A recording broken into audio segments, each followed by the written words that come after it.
This video will be an analysis of the Proverbs about wealth and poverty. And my name is Dr. Joe Sprinkle. What does money represent in the book of Proverbs? Does it teach that if you are rich, then you are good, but if you are poor, you must be wicked? Or is the message of Proverbs more complex than that? I would argue that it's much more complex. Here's a summary of the main points. It's preferable to be rich than poor. Second, riches can be a part of God's blessings. Third, wealth can be a false security. Fourth, riches do have a downside. Five, obsession with getting rich is unwise. Moreover, it is foolish to pretend riches that you don't have. It is unwise to take shortcuts to wealth, and many things are more important than wealth. The wealthy need to respect the dignity of the poor, and the rich are to use their wealth compassionately. Let's look at some of the proverbs that fit into these themes. First of all, Proverbs indicate that it is preferable to be rich than poor. The rich man's wealth is his fortress. The ruin of the poor is their poverty. The truly poor person lives on the edge of existence and can be ruined by even minor economic setbacks. A rich man has more security. If he, loses $10,000, it's not going to make a big difference in his life.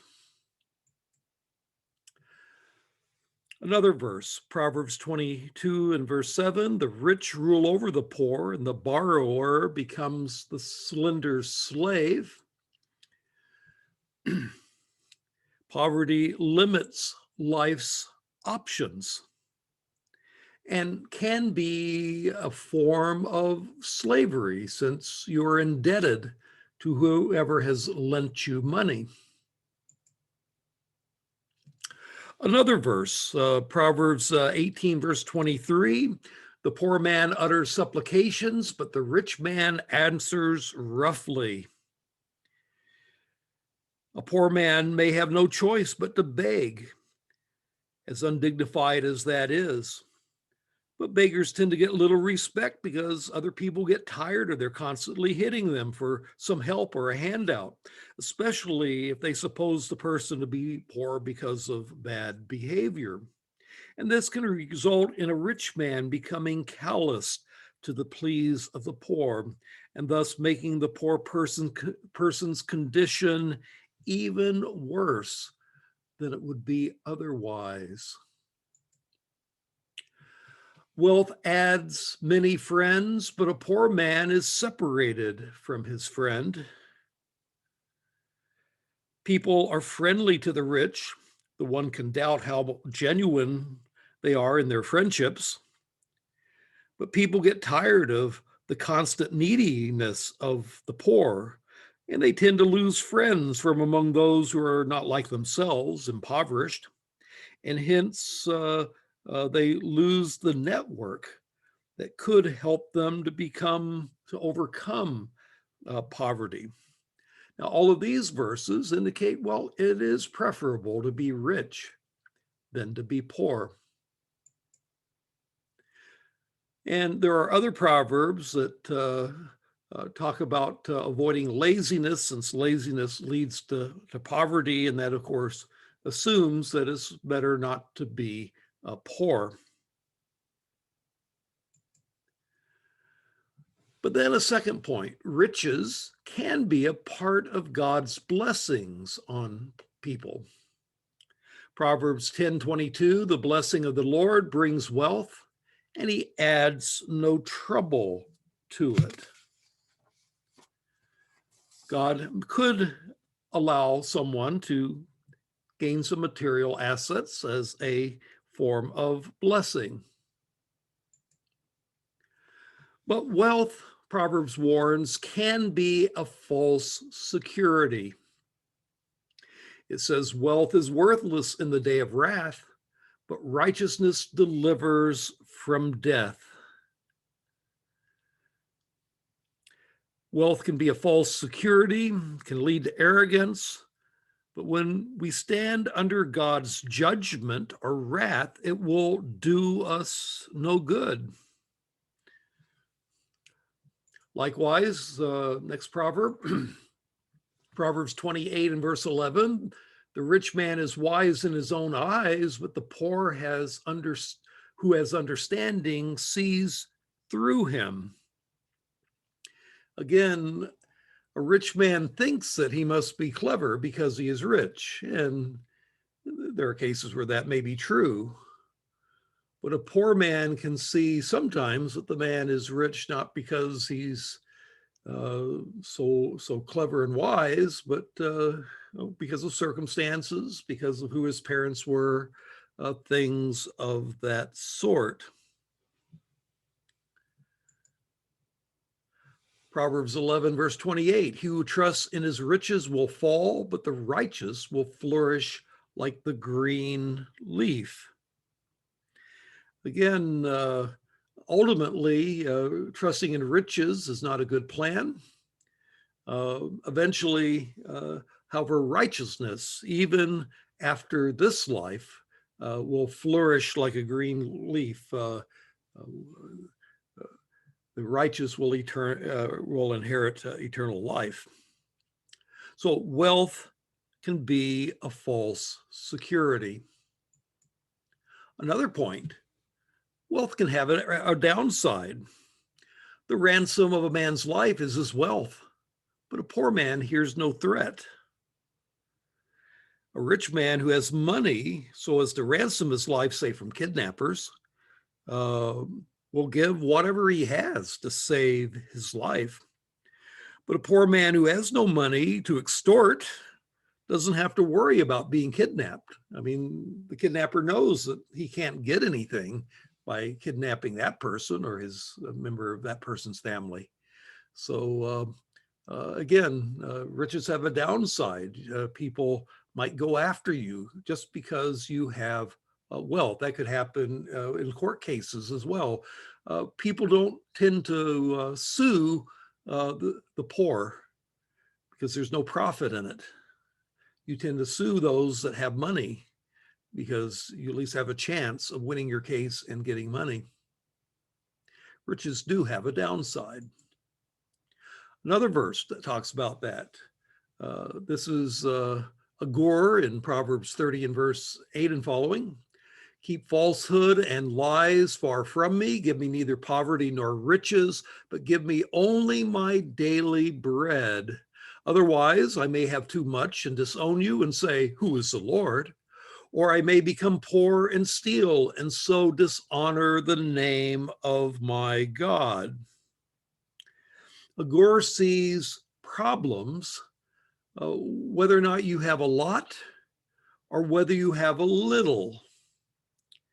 So, for example, if you have a lot, I may have too much and disown you and say, who is the Lord? I don't need to depend on God. I have my wealth. You see, wealth can lead your heart away from God. And Agur recognizes that. Having too much can be a problem for him. On the other hand, if he has too little, I may become poor and steal and dishonor the name of my God. Poor people are desperate and they may be tempted to steal. And that dishonors the Lord by whose name they are called. And so both having too much and having too little can be a problem in terms of riches. Rather, he says, give me the amount that's good for me. That's what I need. Another point that Proverbs makes about wealth is being obsessed with getting rich is unwise. Proverbs 23, verses 4 and 5, do not weary yourself to gain wealth. Cease from your consideration of it. When you set your eyes on it, it is gone. For wealth certainly makes itself wings like an eagle that flies towards heaven. If you make getting rich your obsession. That is not wise behavior. Riches can be fleeting. You can have, say, some sort of get rich scheme. That could be investing on some speculative stock in the stock market, and maybe it goes way up and you feel really good and, oh, I'm getting rich. But then the whole thing crashes and you end up with less than you started. Riches are fleeting. One can gain it and lose it easily. Stock markets can crash. Earthquakes and hurricanes can destroy whatever you invested in. War can take it away quickly. Sudden poor health can cause us to spend all of our wealth on medical bills. Being obsessed with getting rich is not wise behavior. Another unwise behavior is pretending to have riches that you don't actually have. There is one who pretends to be rich but has nothing, another who pretends to be poor but has great wealth. Now, though there's some ambiguity to this verse, and Watke in his commentary has a detailed discussion of that, the likely view is that is of those that make themselves out to be what they are not. One can pretend to be rich by renting a fancy car when one attends a class reunion, for example, or buying lots of stuff on credit, even though you're actually poor and you can't really pay back what you borrowed in order to buy all this stuff, or buying a house one cannot really afford just for the sake of appearances and then struggling to make the house payments. That's terribly unwise behavior. Now, the alternative view of Proverbs 13:7 is that it can be read as ironic. One who thinks himself rich or who has made himself rich but really is not. One who thinks himself poor or has become poor but is really rich implies that true wealth is not money. And that's a true thought, and that's a possible understanding of this verse. But I take the first view that it's showing the foolishness of pretending to be what you are not. Of course, there are some rich people that have plenty of money, but they live as if they were in abject poverty and count every penny and end up dying with a lot of money, but their money did them no good because they refused to use any of it, either for themselves or for doing good to others. That also is foolishness. Now, there is a lot of silent wealth. People who gain wealth by living modestly and saving over a lifetime. They may buy used cars rather than new ones. They may invest in the difference in their retirement funds, and they don't throw away money on big fancy vacations or frills just for show.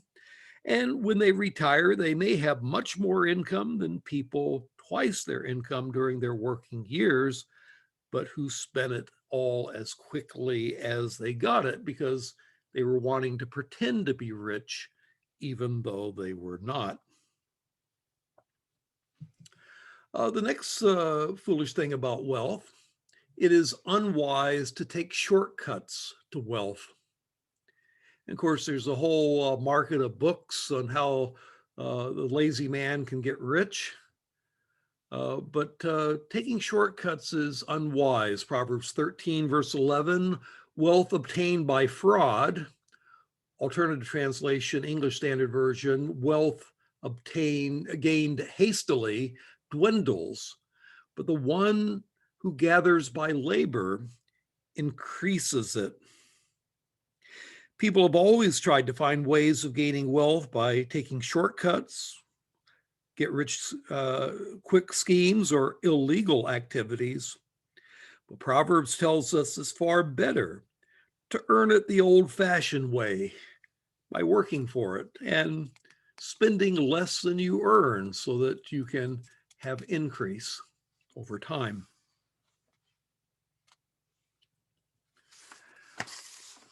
The next Proverbs tells us some positive things. There are things that are more important than wealth: righteousness, godliness, wisdom, tranquility, and love are all more important than monetary wealth. The wicked earn deceptive wages, but he who sows righteousness gets a true reward. Righteousness is better than wealth. Even the wicked are successful by gaining things by deception. They would be wealthier spiritually by far if they pursued righteousness instead. Or Proverbs 15:16, better is a little with the fear of the Lord than a great treasure and turmoil with it. Again, godliness, fear of the Lord is better than wealth. And then better is a little with righteousness than much gain with injustice. You see, righteousness is its own reward. And having righteousness is better than gaining wealth. Proverbs 16 and verse 16, how much better to get wisdom than gold, to choose understanding rather than wisdom. Again, wisdom is, after a sense, its own wealth.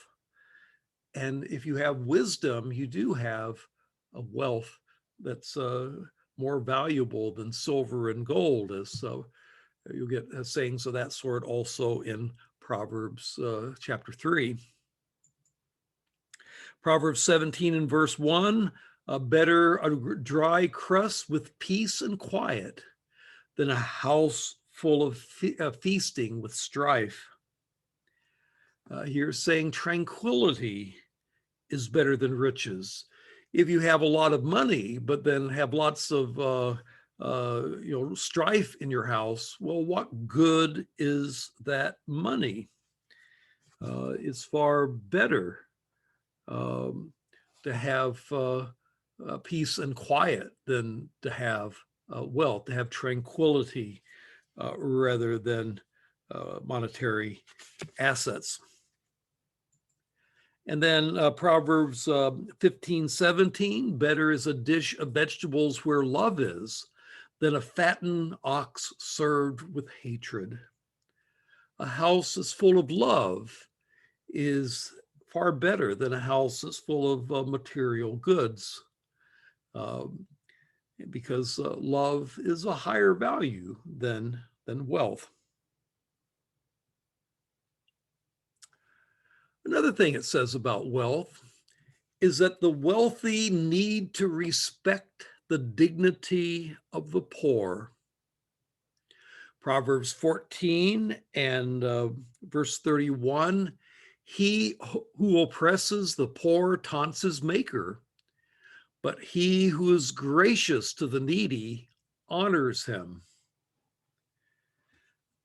Those who gain their riches by exploiting poor people are not worthy of honor. But those who have material goods but are gracious to the needy, who help out the needy, well, they are deserving of honor, and indeed, they honor God by that kind of behavior. Proverbs 22 and verse 2, the rich and the poor have a common bond. The Lord is the maker of them all. If we have acquired a certain amount of material wealth, we should understand that we are on equal setting with the poor before God. God is the maker of the rich. God is the maker of the poor. And someone has said that God must really love the poor. That's why he made so many of them. And so we should respect the fact that All human beings are made in the image of God. We all have a common creator, and we are on an equal level in that regard, regardless of how much material wealth we may have obtained. Proverbs 29 and verse 7, the righteous is concerned for the rights of the poor. The wicked does not understand such concern. Again, those of us who are out of abject poverty ought to be concerned for the rights of those who are, because it's hard for them to get justice in courts because they can't afford to hire lawyers, and their legal opponents can hire the best of lawyers that can defeat them in court by clever argument. So the righteous will be concerned about the poor and their needs and their rights. Wicked people will simply ignore them. Proverbs 29, verse 14, if a king judges the poor with truth, his throne will be established forever. Now, again, one will be tempted, if you're a king, to kind of rule in favor of your aristocratic colleagues. But if a king judges the poor with truth, his throne will be established forever. Again, the bottom line of these various proverbs, both the rich and the poor are made in God's image, and those who are wealthy have no right to look down on others just because they are less well off economically. They should be concerned about the rights of the poor and justice for the poor as well.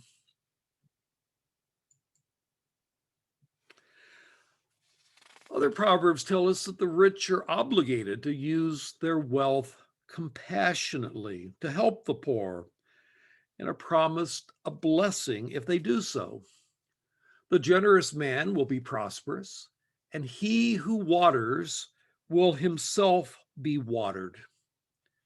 Again, if you give to the poor, if you're prosperous, you will receive a blessing. It might be a material blessing, it might be a spiritual blessing, but you will receive a blessing if you are generous to those who are in need.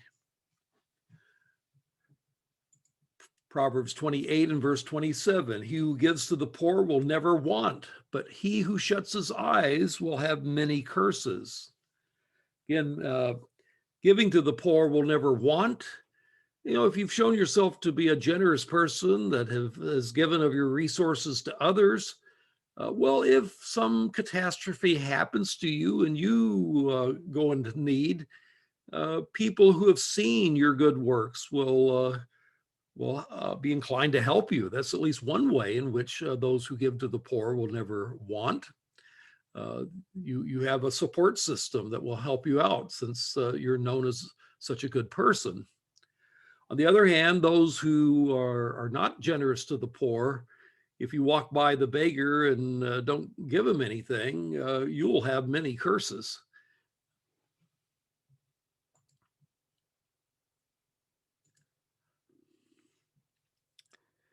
So now let's move on to how wealth and poverty relate to right behavior. In other words, there's a question of, do the poor deserve it? Are they poor because they behave badly and therefore they deserve to be poor, or not? And poverty from bad behavior and riches from good behavior is something that is mentioned in various proverbs. So poor is he who works with a negligent hand, but the hand of the diligent makes rich. Bottom line here is that if you are a hard worker, you're likely to do better in life. Again, proverbs are likely to be the case sorts of things rather than absolute rules.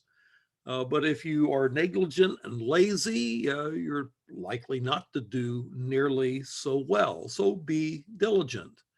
Work not with a negligent hand, but be diligent. And you're more likely to do well economically. Proverbs 10 and verse 5, he who gathers in summer is a son who acts wisely, but he who sleeps in harvest is a son who acts shamefully. Again, it would be shameful to not work when it's time to gather the harvest. You should put aside your desire to sleep and do what you can, lest the harvest spoil before it be gathered. And again, the lazy person can indeed earn his poverty.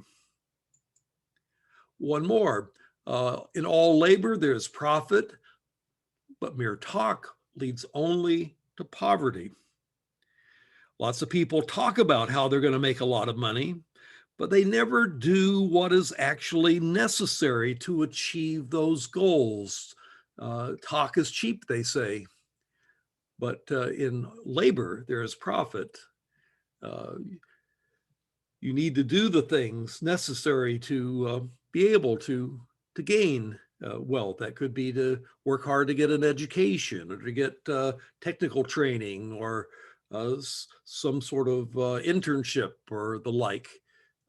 Just talking about it does nothing. Proverbs 21 and verse 17, he who loves pleasure will become a poor man. He who loves wine and oil will not become rich. Lovers of pleasure are not as likely to do what is necessary to succeed financially. Financial success typically requires some sacrifices. We sacrifice the pleasure of spending our money now so that we can invest our money for the future. We sacrifice the pleasure of having fun now so that we can, study and gain the skills that we need to be successful in the future. Deferred gratification is a wise behavior, and not doing that is a road to poverty. On the other hand, Proverbs recognizes that one can have poverty despite good behavior. Proverbs 13, verse 23, abundant food is in the fallow ground of the poor, but it is swept away by injustice. So you had a plot of land and you had a crop that was coming, but by some act of injustice, some act of tyranny pilfers the food that the poor justly won through their hard work, as Watke puts it in his commentary. Proverbs are not unaware that some poverty is completely undeserved, but is caused by injustice. Proverbs 19 and verse 1, better is a poor man whose walk is blameless than a fool whose lips are perverse. Here you might be a poor man, even though you are walking rightly before God. You're walking blamelessly before God. It assumes that you can be poor and at the same time live a life of integrity. And so while riches might be a blessing for good behavior, poverty is not necessarily a punishment for bad behavior. And if you are blameless, you at least have the spiritual riches of doing what is right, as opposed to the fool whose lips are perverse. Proverbs also recognizes that one can have riches despite one's bad behavior. It says, better is a poor man whose walk is blameless than a rich man whose ways are perverse. This assumes that you can be poor even though you walk blamelessly, but it also assumes you can be rich and have perverse ways. And so, again, you can have poverty despite good behavior, and you can have riches despite your bad behavior. Proverbs 28 and verse 8, he who increases his wealth by exorbitant interest amasses it for another will be kind to the poor. The wealthy can be perverse and get their wealth by illicit means, by, in this case, excessive interests charged to the poor.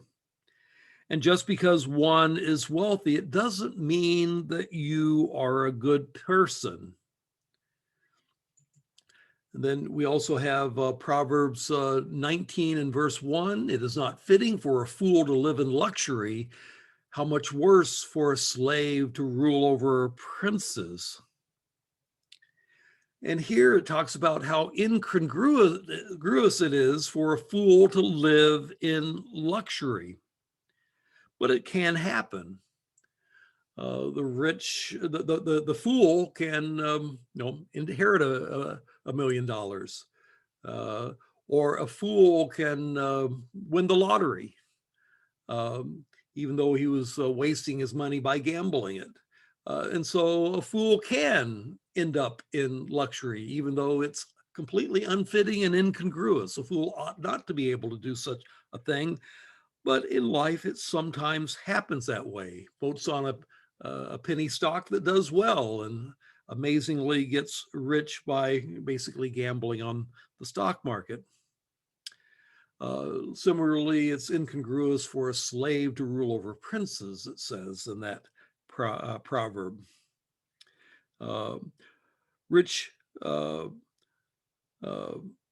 It may be unfitting for a fool to live in luxury, but this proverb does assume that it happens sometimes. And the rich nobility ought to live noble lives rather than a life as a slave. So what is the message of Proverbs on poverty and wealth?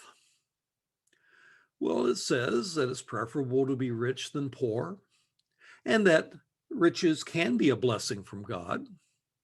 And yet riches make for a false security and does have certain downsides. One should not be obsessed with riches or pretend to have it when one does not.